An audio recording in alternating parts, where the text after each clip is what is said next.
Yeah.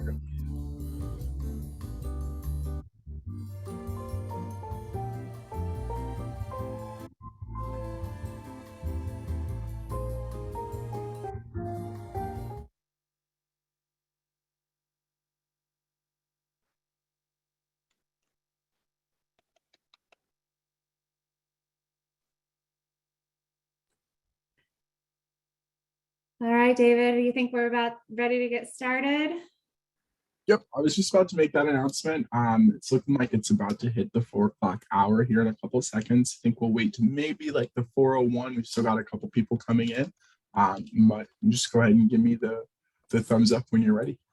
All right, will do. Please enjoy our elevator music.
Okay, I say we get started. Does that sound good?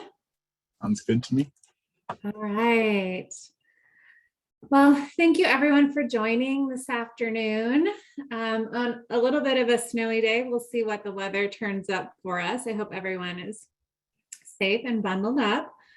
I'm Jennifer Walker with Tate and Lyle, and it's my pleasure to welcome you to our second workforce series. We had one earlier this past fall.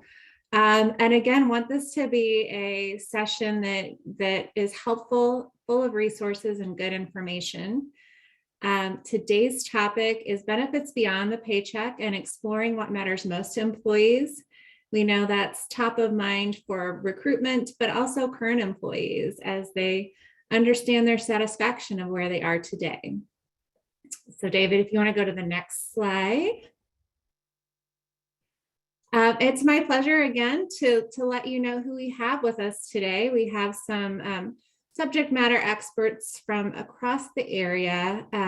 I'll be your moderator. We'll have Lori Miller, Director of Employee Benefits with M3 Insurance, up first. Stacy Curry, the Technical Specialist at IMEC, and Emily Dienst, who's a Program Manager for the Behavioral Health area of Northwestern Medicine. So these are our experts. We're looking forward to a great session. We will flow through the slides and make sure that there's time for Q&A at the end. And we'll also make sure that you have contact information and resources on anything we present today.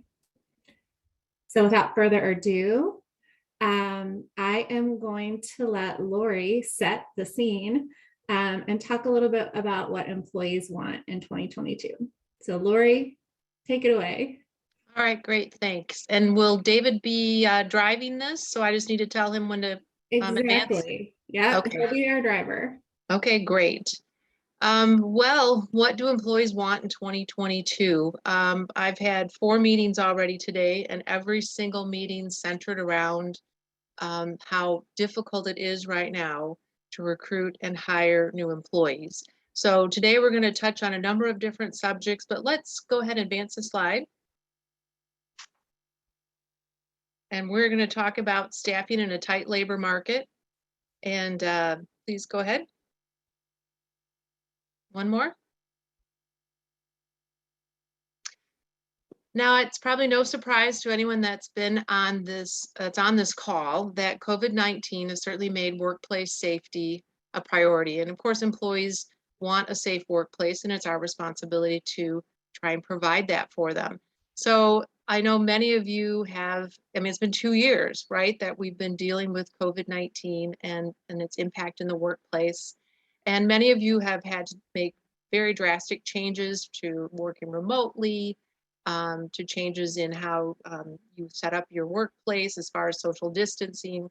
So I want to make sure that employees are aware of those safety measures and that we're featuring them prominently. They're on our website, they're in our information that we share. And we're also seeing that when people are doing job postings and job descriptions, they're including these types of safety measures even in those types of details. So people are looking definitely for a safe workplace. Okay. And we also are seeing employers emphasizing that total compensation package, not just what the value of their salary is, but what's that total compensation with all of their employee benefits, with their paid time off, all those types of things. So if you have not done a total compensation statement, it's sometimes called a hidden paycheck, very simple to do. Please connect with me. I'd be happy to show you how to do an easy total compensation statement. And employees then can appreciate not just the value of their salary, but also all of the other things that you offer to them. So you can focus on, maybe you do something different with, I mean, even some clients will do safety glasses or things like that, very detailed information. And of course, everybody is always looking for higher wages. How do you know if your wages are competitive? It's a great idea every year or so to benchmark what you're paying for a particular position. And again, we have a tool, a salary benchmarking tool, where you can actually pull Department of Labor information and compare and see if your wages are stacking up against others. And of course, paid sick time with COVID-19, so many mental health issues that we're seeing right now, and maybe you're seeing that in your workforce as well. So we're seeing increased utilization of EAPs, and also with employers bringing mental health support and resources on site. And then daycare assistance and flexibility. This has been key during COVID when schools were closed or daycares were closed. And many of you have had to really make some dramatic changes in how you've had to work with employees during this situation. But flexibility, especially with the younger employees, is a very key benefit. Okay. And employees want a career. People do seek certainty in uncertain times. They're calling this right now the Great Resignation. I'm certainly seeing that amongst my clients. But if people see that there's a career path forward, there's growth opportunities, and they can be proud of their work, that's another way that people can engage and retain employees with career pathing. So if you have not done career pathing for particular jobs within your organization, again, that's something that we've got a lot of great information on. So you don't have to build it from the ground up. You can start with a lot of great information to begin with. But a great career pathing helps also in retaining employees and recruiting too. Okay.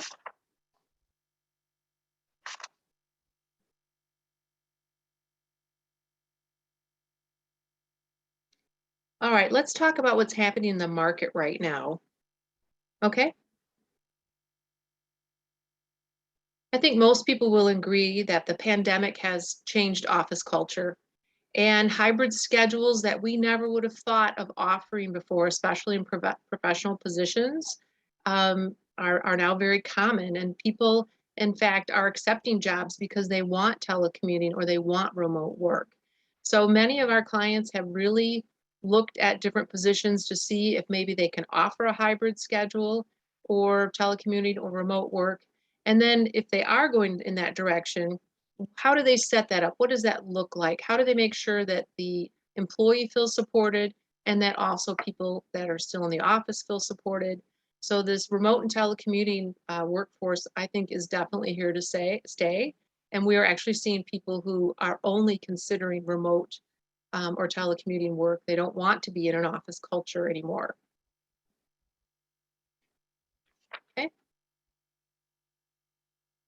And again, talking about competitive wages, that salary benchmarking tool is an awesome tool to compare by position, by location, if you're competitive on your wages. Sometimes for clients, we actually will do a little study. Maybe they've got a certain employer that's been taking their employees. We can help them kind of study that and understand how their compensation stacks up. And of course, everybody wants the best possible starting wage. And of course, with what's happening with inflation and all of the rising costs that are happening out there, people are even more sensitive to having a competitive wage. But again, emphasizing that total compensation, not just the pay, but also the employee benefits, paid time off, all of the other things that you do to be competitive to get your workforce. So as far as sourcing candidates, I was with a client yesterday and she was telling me she had 11 open positions and she had not used Facebook. And that was one of the things that kind of surprised me. So please advance it. Again, she was somebody that's a little bit more old school when it comes to HR, but she's trying to recruit young engineers. So we're working with her on starting a Facebook type of program so that she can get to those younger engineers. So utilizing that virtual recruiting, definitely seeing that a lot more. You know, if you have a LinkedIn account, you can certainly post things on LinkedIn. Some of the higher level LinkedIn accounts, you have more access to candidates. So you definitely want to improve your social media presence. And you can broaden your search parameters. People now, again, because of the shortage, they're considering people for positions that maybe they wouldn't have previously because they're trying to find a good cultural fit and they are feeling that they can teach that person the needed, what is needed for that particular job, the needed skills. Okay. And the other thing is to make it easy to do business with you, easy to apply for jobs online. Employers, you know, in the days of somebody, you know, doing paper applications, that's pretty far behind. If you're still doing a lot of paper applications, there's a lot of different programs out there. Many of them are very low cost, where you can have an online application process. We're definitely seeing more virtual job fairs. Virtual interviewing. One of my best friends got hired for a fantastic job. She never even put her picture on the Zoom calls. She didn't want them to know how old she was. But she ended up getting a great job from a virtual interviewing. And then when you do get these folks on board, if you're onboarding people with still a big packet of, you know, all these forms to fill out on their first day, you're definitely not seeing the technology that's available to you where you can onboard people, online onboarding, remote onboarding, much more efficient, much more accurate, and much more technology fresh when you look at what applicants are looking for now. Okay. And social media. Boy, I remember when my mom and I first opened our own company, if she caught somebody on their cell phone, that was a Mary Lou day. So you didn't want that. But now people are on their phones all the time, all day, and they're on those social media platforms. So you want to keep that active presence on several platforms, and that's posting new opportunities, interact with people who are commenting, post content, just make your place seem like a fun place to work. So post some of the fun things you're doing. Maybe you're doing community activities. Maybe you're supporting a charity. Like at Suter Company, for example, they do Feed My Starving Children every year, which is just a tremendous program that, again, gets a lot of great social media. So those are some examples. And sometimes you need to broaden that search for candidates. You may have some passive candidates out there that are employed, but maybe willing to change. Maybe you had some past employees that you'd like to recruit back to your organization. Maybe there's some past employees that you don't want to recruit back. I know there's plenty of those too. But a lot of it is being creative and, again, considering hiring people for their attitude, their cultural fit, and then determining the training that's necessary to get them the skills for the job that you want them to do. So now we've got this person on board. Let's talk about retention and appreciation. So why do employees change jobs? Sometimes they change because they want greater flexibility, a better schedule, better location, higher pay, job security, more vacation time or work-life balance, or maybe a better work culture. These are very common reasons employees will change jobs.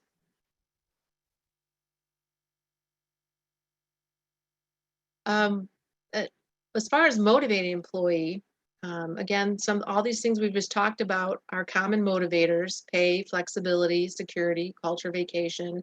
But I also find that if you have a workplace where there is some fun, where people really want to go to work because they enjoy not just the work, but maybe their coworkers or their bosses, that does motivate people to stay at that employer.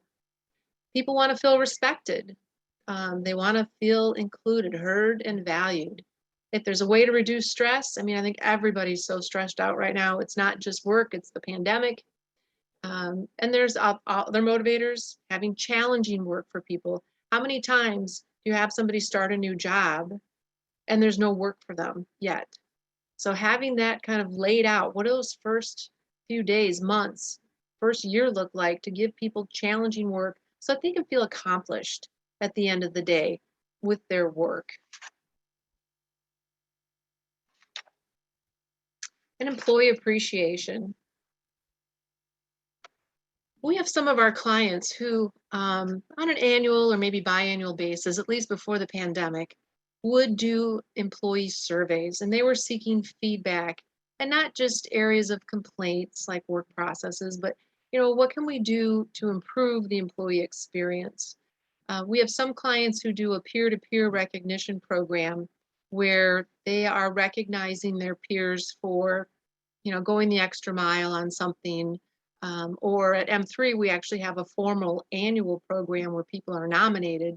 And we just had the award ceremony yesterday, again, for people that went above and beyond.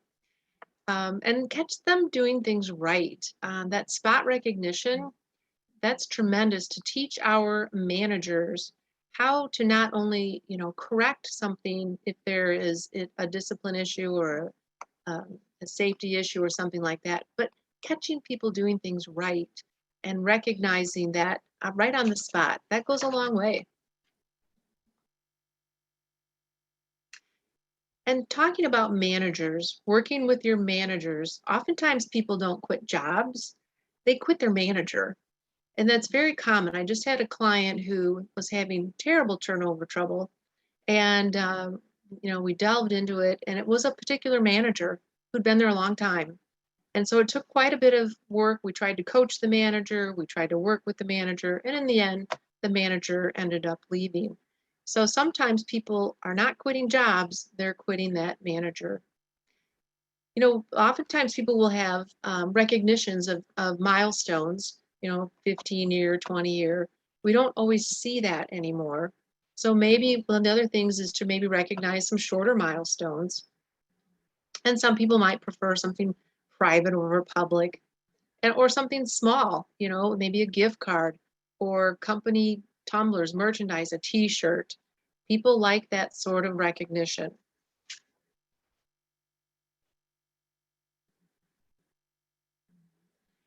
So in these challenging times, as we are trying to hire new employees, to retain the employees we have and keep them engaged, I know that especially in what's happening now, you're just pulled in so many different directions. My HR managers, especially for the last 2 years, have had to focus on keeping the workplace safe and dealing with all the COVID situations. It's hard to focus on career pathing when you're just trying to keep the workplace safe. But if you can stay focused and with your employees, again, emphasize what you offer, re-emphasize what you offer, listen to your employees' needs, maybe do an employee survey. But if you do a survey, just be prepared that people will expect you to take action if anything is surfaced in that survey. And being creative. There have been some really interesting creative approaches that I've seen from some of my clients. And for example, one of them had a Halloween door decorating contest. And it doesn't sound like a big deal, but it went a long way with the morale with the employees. If you don't know what motivates your employees, again, survey might help. And then again, looking at your individuals, how do they want to be recognized for their contributions? And anytime you're dealing with employees or culture, it's always about reassessing those strategies over time and just being nimble and able to respond as things change.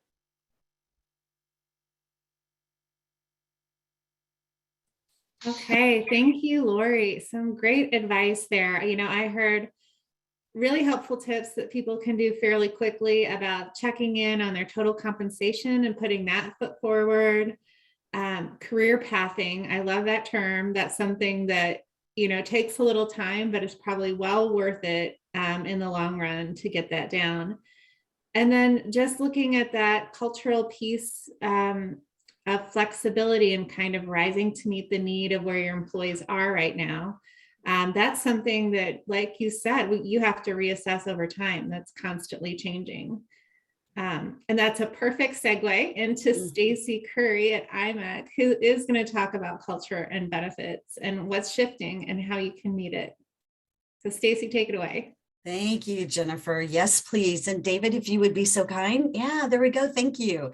So yes, as Jennifer mentioned, we're going to lean a little bit more into that culture piece. Culture is this nebulous term, right? It means so much, but it's not tangible, but we can certainly feel it when we walk into the front doors of a company. Culture is everywhere with the company and everything speaks. And so what I'd like for us to do is I invite you all to take a moment and just reflect upon this visual for a moment. And now what I'd like for you to do is take on the perspective of a potential hire who is seeking work and they're seeing all of these signs, right? We're hiring, now hiring, urgent hire, right? So even on LinkedIn and Indeed, I see urgently hiring, right? So what do you think gets conjured up when they see all of these signs? And I don't know if you're like me, but I have done a lot of drive-throughs in communities and we'll see we're hiring signs. I mean, with one company and then the next company and the next. And so I think that that's a really interesting way it's our traditional way of attracting potential hires, right? Potential employees. However, as a prospecting employee, I'm thinking, so what? So what? Okay, you're hiring, you and many, many other companies are hiring. So let me take a little twist on this. So what if you were to attract or market just a little different? So what if you said, make cool stuff with awesome people, be a part of an innovative team, come join us as we create the future. Now, I don't want these to be gimmicky. I really want these to be purposeful and meaningful statements to you. But think about that in the pool of we're hiring signs versus come join an awesome team and make cool stuff. which one as a prospecting new hire or employee, which one is going to grab your attention, right? And so I think what's really interesting is to ask yourself this question: what results might we get if we were to recruit a little different? And what if that really spoke to our culture? What is our value that we're providing the employees? So let me give you an example of this. And if you would please, David, go ahead and go to the next slide. Thank you. So first and foremost, I want to say that I have absolutely no stake nor stock in Rivian. However, I find this company fascinating. And so I know that there is a lot on the slide. So I'm just going to highlight a couple of statements that I think are really important. Core to our mission is building a team of adventurous individuals determined to make a positive impact on the world, stretching beyond the bounds of conventional thinking, reframing old problems, seeking new solutions, and operating comfortably in a space of uncertainty. While our backgrounds are diverse, our team shares a love of the outdoors and a desire to protect it, for the future generations. Do you like doing the impossible? We'd love to hear from you.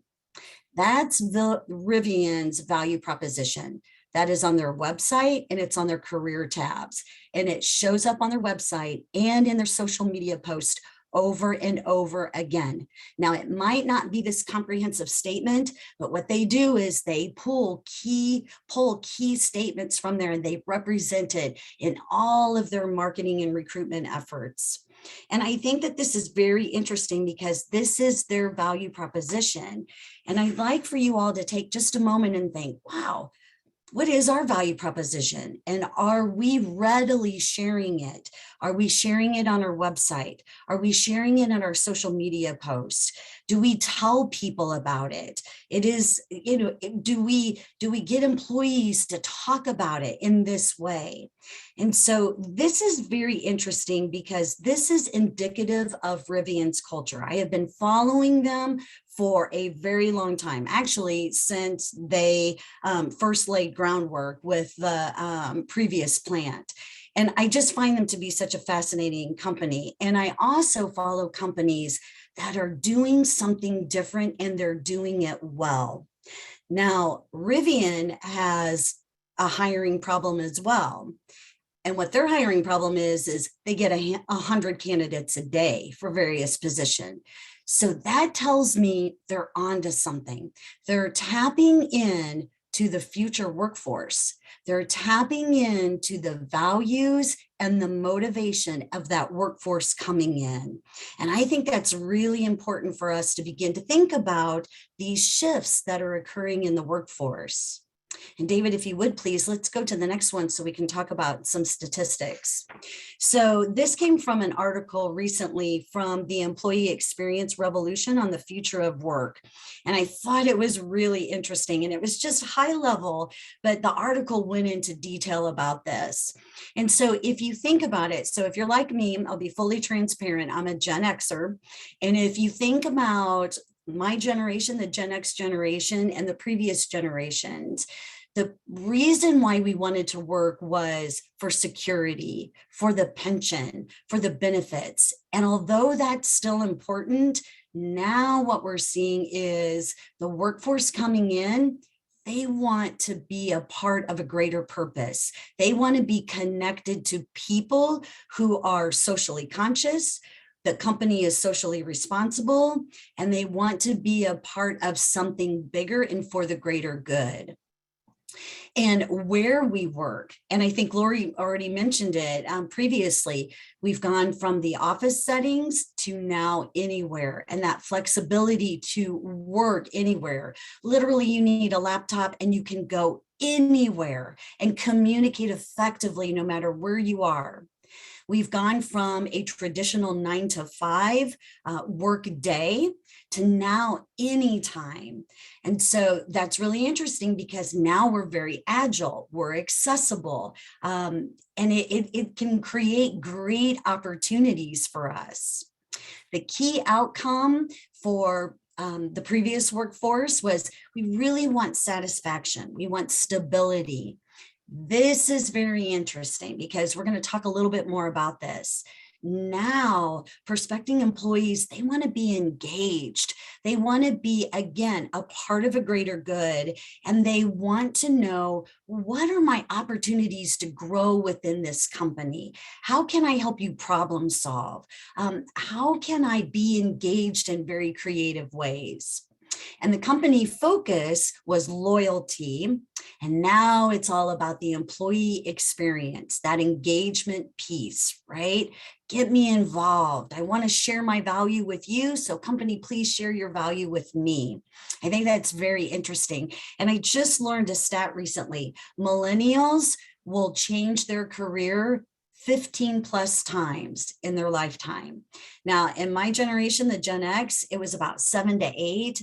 And so look at how nimble we are becoming, right? And how change agile we are becoming. And so they also shared some high level stats. 40% of employees want to change their job this year. This was a January 2022 article. 79% of workers leave their job due to lack of appreciation. And I know appreciation is a relative term, and I don't think it necessarily means everybody wants a trophy.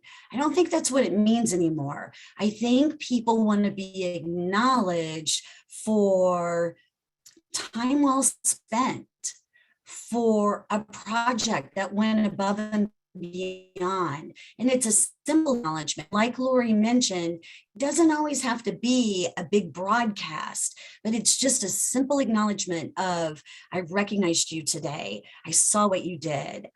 Job well done. You contributed to our mission. You contributed to our strategies and for the greater good. And 80% of the workers, they do not feel like their employer offers growth opportunities. So I will let you know too, just like Lori mentioned about her clients, I am hearing for the past 9-10 months, employees want growth opportunities. They want to stay within the company, maybe grow within the company, and they want to say, is there opportunities for potential leadership? Are there opportunities for me to get into management? Are there lateral opportunities? Can I cross-pollinate and maybe take on a new project, right? So it's that engagement piece and allowing them to be developed within your company. And they have aspirations. So they have aspirations, again, for the greater purpose. So now let's talk a little bit about this workforce culture shift. So David, if you would please. Thank you. So now we're seeing a shift, right? We're seeing a shift to people-centric work culture. And I'm going to say something that might be a little bold, and I hope that it just helps you think a little bit more, right? It just gives you a moment to pause and reflect. If you are a company that is experiencing retention problems or challenges, if you see your employees leave after the first 3 months, 6 months, 9 months, 12 months, I encourage you to pause and look within. Look within your culture, deep within your culture. First and foremost, culture needs to be aligned to your mission, your vision, your strategies, your core values. And it might be an opportunity for you to pause with your teams and say, all right, so where are we going? How are things changing? And are we keeping up and abreast of those changes? So one of the things that we can help you with, or other people can help you with, is really taking a look at your culture and alignment of those values, right? And how are you showing up? Remember, everything speaks within your company. That value proposition, are you readily sharing what you value as a company? And one of the things, and again, this isn't about gimmicks, this is about being purposeful and meaningful. So the value propositions are, think about what you offer. Is it handmade goods? Is it craftsmanship? Is it one of a kind? Is it we provide unsurpassed customer experiences and we are the leaders in our industry? So what does your company do that distinguishes you from everybody else? And celebrate that and use that as a way to attract people who are looking and craving for that type of value connection.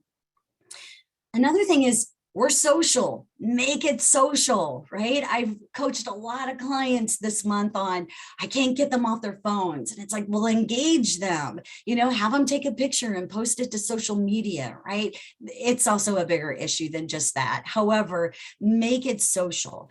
They want to work with teams. It's not just that individual contributor mindset. They want to collaborate and problem solve with other people. And so when there's opportunities, bring them together for a meaningful project or a responsibility or task, because they really do like that social connection. We're also moving from that managing boss to a motivating coach. And so they do want those regular touch points, those feedback, even if it's corrective feedback or positive affirming feedback or engaging coaching, when you as the leader are asking them thought-provoking questions, getting them involved yet again in problem solving or, future focus and what might they do. Continuous learning and development. I think that we have spoke to that many times. So is your culture a learning culture? Do you offer trainings within, and do you allow your employees to go outside of your company so they can gain a variety or varied perspective, so they can bring it into the company and share this new knowledge and ideas, right? Again, to stimulate some thoughts and to refresh, right? The atmosphere. We're looking at the employee experience from hire to retirement and everything in between. Remember, our new workforce is really looking at engagement opportunities and growth opportunities, right? So they want to be loyal with the company as long as there's growth opportunities within that environment. And create social spaces, create opportunities where they can gather informally and share ideas, where they can motivate each other, where they can maybe contemplate or think about, hey, this is the project that I have coming up. And it might inspire a deeper conversation where they can gather ideas. So provide those spaces within your company and give them opportunities to socialize and to gather and to think together. So here's some more ideas that I'll share with you. And some are novel ideas and some are proven approaches. So if you would go to the next slide, please. And again, I do want to reiterate, culture aligns to your strategies, your mission, your values. That's first and foremost. What I'm going to share with you here in a moment are experiences that you can weave into your culture that will help impact your culture in a positive way, and it will help with sustainability. Culture isn't about posting your core values on a wall and then doing nothing else with that. It's really about integrating various experiences within your culture on a regular basis. So some novel approaches, and I won't go through all of these, but there might be many of you already that provide gym passes or discounts, swag for no reason at all. You might want to think about book discussions, maybe a mastermind group where they can meet during lunch or maybe periodically on breaks. And it might be a purposeful book that you choose. It could be something on leadership, or it could be something on business management, or whatever it is, but something again that has purpose and meaning. You might have a giveaway day. You might have a space where you can share artwork or hobbies or a photo display. So what you're doing is you are inviting the employee's life to be a part of the workspace, and you're honoring that. You might have a referral bonus or a specific company holiday, like a Founder's Day or a special anniversary, and you want to make a big deal of it. I'd like to share the last two bullets with you. Create a master of whatever that is within your industry. And that could be done quarterly. It could be done twice a year. It could be done monthly if you have the bandwidth to do that. But recognizing somebody that has tribal knowledge or a phenomenal skill set that maybe periodically through the week they host a 10-minute on the floor demonstration, so they can share their knowledge, their legacy knowledge. They can share their career path and how they got there. They can share maybe some of the highlights and maybe some things that got in their way with other people, so they can share how they overcame it. So there's all kinds of really creative, novel approaches that can all align to your strategies and your core values. Now, some proven approaches. We've already mentioned a continuous learning culture. 100%, that is so very important. We've talked a little bit about recognition and acknowledgement, and I will add a caveat. As long as it's aligned to the core values, right? That just really helps integrate the values into your culture even more. I think Lori also mentioned team outings, volunteering as a team. And whenever you do those type of activities, again, if you're connected to social media, these are great marketing and recruitment opportunities for you to post and highlight. Maybe create an employee-led committee where it could be ways to enhance the culture, and they come together and they brainstorm ideas. It could be a Kaizen event or a discussion group where maybe there is an opportunity on the horizon, and you bring together a group of employees, a diverse and inclusive group of employees that can think through that and provide possible ideas or solutions. Work rotations and cross-pollinations are really important. So if you're not able to provide structure training, this is a great way to do on-the-job training and get them cross-pollinated. And it doesn't have to absorb a lot of your time. People are really hungry for those opportunities. And again, ongoing coaching conversations integrate those. And also ask, just simply ask them. Lori again alluded to an employee engagement survey. You can also just ask, do a pulse check, ask them some things that they would like to do and listen and begin to think how you can integrate that. Next slide, please. And just take a moment to think about the diversity that is represented in your workforce. So if you have a diverse workforce, think about the languages that might be represented and think about, do I have thank you cards or kudo notes that are translated in other languages? Signage is really important. Does our signage represent other languages where they may need that additional assistance? Interpreters, instead of having them request interpreters, be ahead of that and get the interpreters involved when needed. And also display the flags or have cultural displays, because people in your company, they want to see themselves represented. And what an honor it would be to see their country's flag. right? And host multicultural events. And another thing that's been bubbling up here lately is closed caption. So begin to think about how you can honor all the people that are represented on your workforce, and begin to think about creative ways that you can honor what they value. Okay. Next slide. And so this is my final slide, and I will talk about how culture, again, remember we said it was really nebulous, right? But it shows up systemically. And what I simply mean by that is it is within your people, your processes, and your systems. And one of the things I think is really important when we talk about culture is when we have new hires, we usually woo them, right? So we offer them flowers, swags, congratulations, social postings. And then within 3-6 months, we swarm them with bees. And so take a moment to think about, where's the authentic culture truly showing up?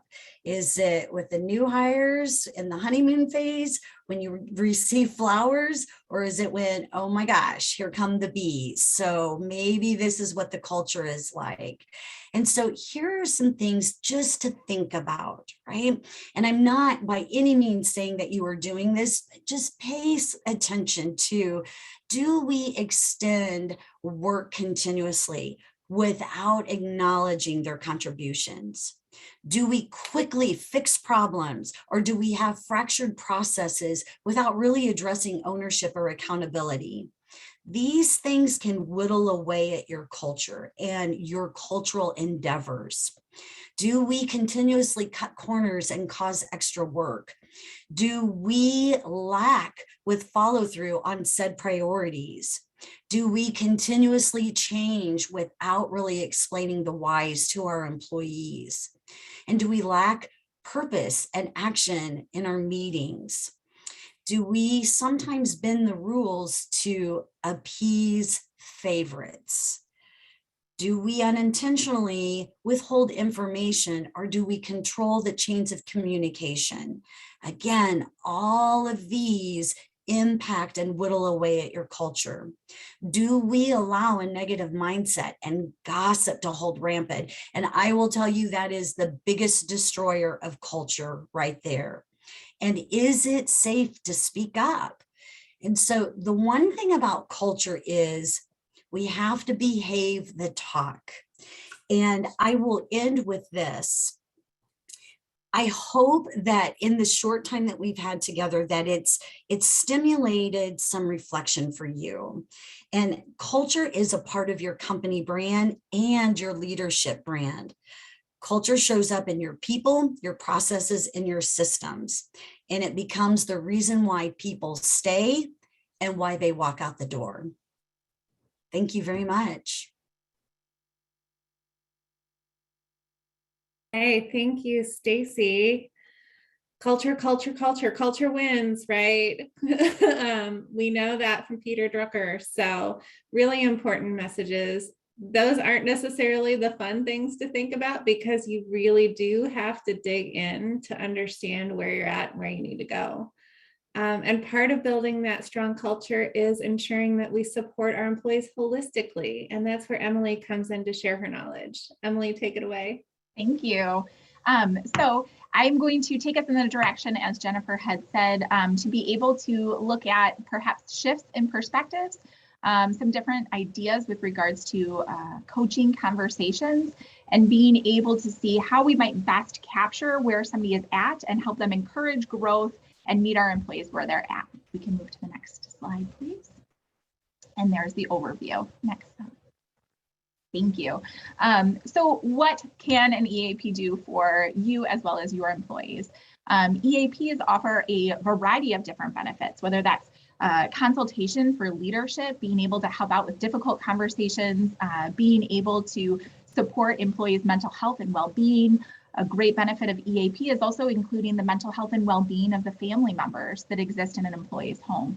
We know that there are very high rates of absenteeism, reduced productivity, if there are a lot of things going on in the home. And so being able to provide a benefit that encompasses that whole whole life space is really important. Looking at our traditional services that can be offered within an EAP, it's looking at short-term solution-focused counseling, being able to meet with somebody, best understand what is going on, decide if referrals are indicated immediately to be able to link up with somebody that might provide the best care possible, or who might be able to provide the best answers possible to what might be going on in an employee or manager's life. What we can look at with different types of EAP benefits is also how those are provided. Sometimes somebody might have, you might be familiar with internal EAPs that might be housed within your own companies. There can be external vendors that provide EAP services. That's an EAP that's outside of your company or work group, and you coordinate with them to be able to provide some of these services. So looking at those overall benefits, we do see that there is such an impact of being able to have these conversations with employees, staff members, to be able to best understand what might be impacting them at work or when they leave work. Next slide, please. I want to, if you haven't been introduced to this concept, this is something I've quite glommed onto, especially in the last 2 years when we've had such variety of changes and we've needed to pivot sometimes at a moment's notice with anything that might be coming up in our work or home environments. And so commonly, I think there's some redundancy in looking at how can we achieve work-life balance? And in my mind, I don't know that that would necessarily be possible. And so I found this strategy. It's originally from David Sedaris, and James Clear has created this visual graphic to be able to illustrate the concept. Rather than thinking of how can we achieve work-life balance, or how can we talk to our employees about how can you achieve work-life balance? What can we do to either take away or add to something? Being able to look at this concept of this 4 burners theory, being able to see our resources in our different areas of our lives and how we can choose to allocate what we are fueling. So there might be times in our lives where our health is taking greater importance. And so we are going to be cognizant and recognize that the other 3 areas of our life, we might have to reduce those burners because we have an urgent need in another area. And so being able to talk with employees and let them know, I get what I'm asking from you right now. Let's say there's big work projects or we need to pick up productivity. I know what I'm asking you to do right now is to turn up that burner on work. And what that means for you is that we're taking away some of the fuel and resources in one of these other areas in your life. And so being able to validate what those asks or what that additional pressure might mean, and then being able to use a lot of those motivational strategies that have been discussed with previous presenters of, well, how do we recognize and reward when we are noticing somebody's turning up the fuel and they're adding all of these extra resources? We are going to acknowledge that that means a big part of their life they're pulling away from that. We only have a certain amount of fuel for these burners, and being able to provide that recognition and then being able to validate, yes, please turn on these burners. And there are going to be some of those limitations. If we're aware that somebody really does have the burners turned up as high as possible in all of these different areas, we might need to be aware that work would take a little bit of a hit for a temporary amount of time. Next slide, please. What is the best way for us to have coaching conversations where we're talking about the workplace and performance or different things going on in somebody's life? BJ Foggs is a behaviorist out of Stanford University. He wrote a really amazing text called Tiny Habits.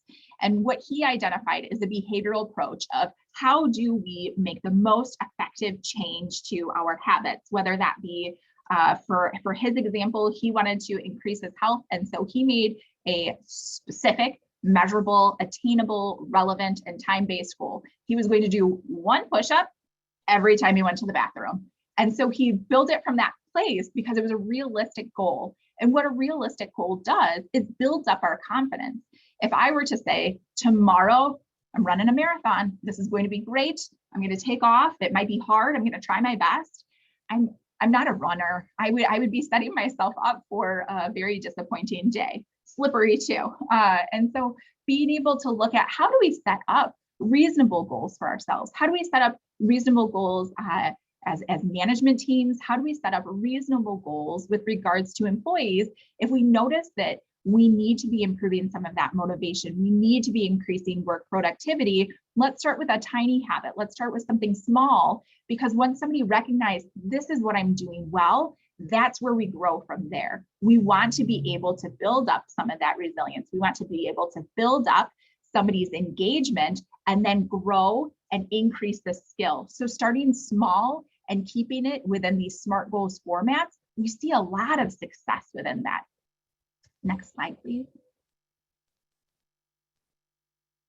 So looking at opportunities for building our resiliency. I imagine everybody on this call has also heard of the term resiliency quite frequently during this time that we've all been experiencing. And I believe very strongly of being able to advocate for this idea of resiliency. We want to validate an experience of what's going on, and we want to figure out where can we go from here. Sometimes we can't change our environment, we can't change different circumstances, so how can we change our perspective?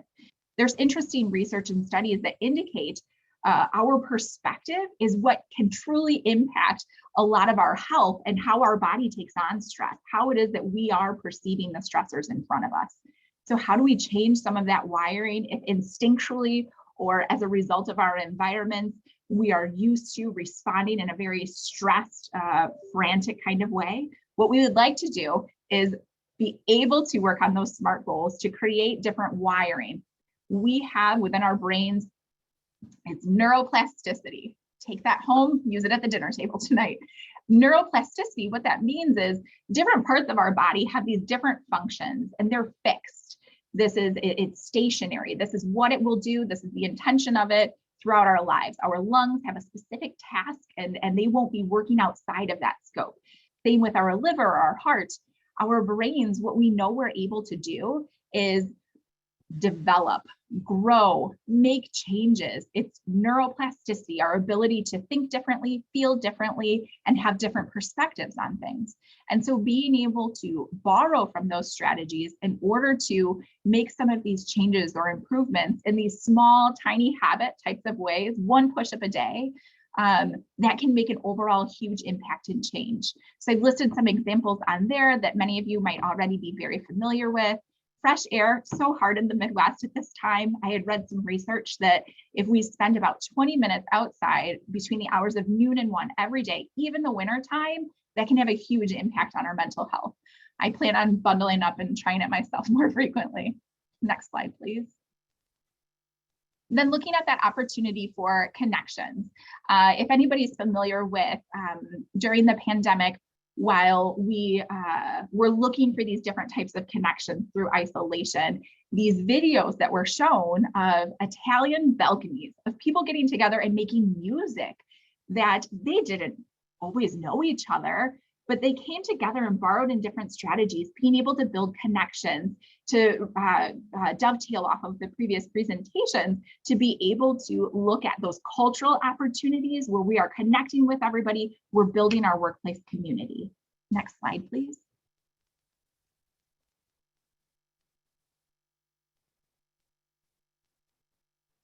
So where to next? Being able to, as kind of in coinciding with a lot of these presentations, being able to take a step back. There's a lot of really great information that's been shared this afternoon, and being able to see, what is my current perspective? Is there something that is maladaptive about how I'm looking at this right now? If I were to shift my perspective, would that lend to some of these changes that might be necessary? Or could I be more open to the need for change if I'm going to look at my perspective?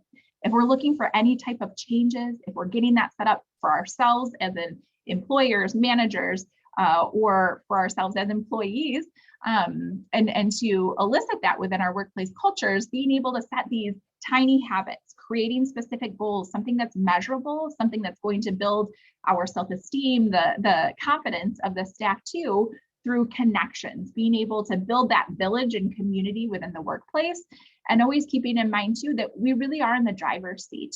Back to that 4 burners theory, being able to say, this is where I want to allocate my resources right now. this is a high priority need. And so my perspective is I'm in the driver's seat. And so I'm going to turn up the burners in this area of my life. And I'm going to be intentional about that.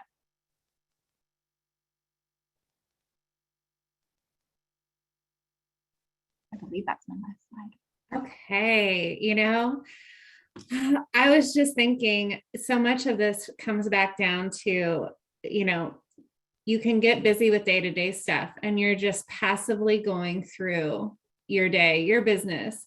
And what we're really asking folks is to look at it purposefully and change the things that are at the heart of your business that maybe shuffle down on your to-do list. Those policies, training programs. I mean, how many times have you stopped and started a training program? All of those things that are time consuming, they're worth the time. And it's expected that you have that holistic approach to your employees now. And I don't think that's going to change. I think every one of our presenters today would say this is the future of the workplace. And you need to get on board, whether you're hiring or you're retaining. You just can't let those things slide anymore. So I would now open it up to the floor. Feel free to show yourself on screen, raise your hand, or put a question in the comment box, and we'll take some questions now for a few minutes.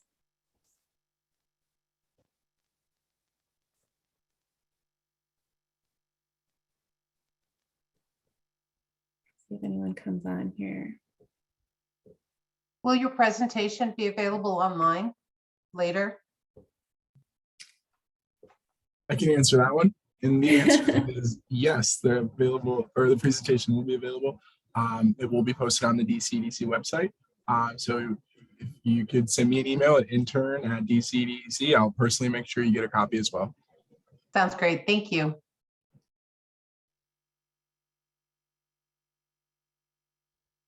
I might ask the presenters, what do you think, just after hearing our conversation today, what's one thing somebody could go back to the workplace and raise now? Like, what's one thing they could do and maybe get something started tomorrow?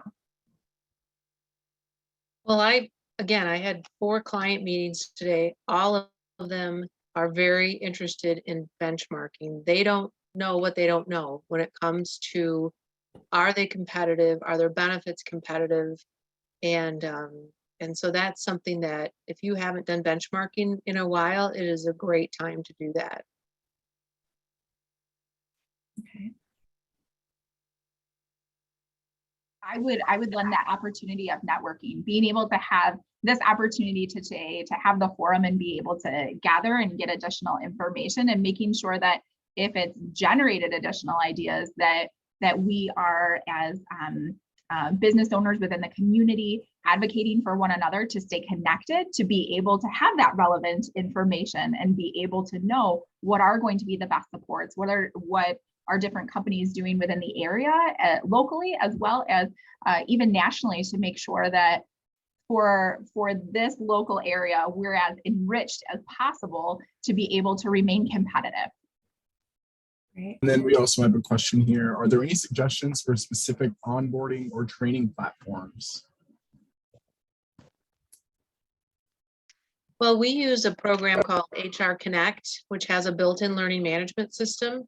That's a pretty cool program that a number of our clients have found useful.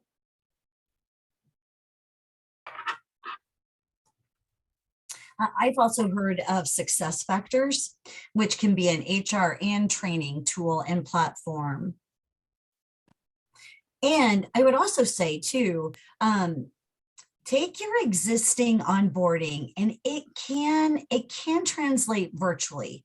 So if you don't have any existing platforms now and you're in the market for one, you can still do some creative things, transferring your maybe in-person onboarding to virtual.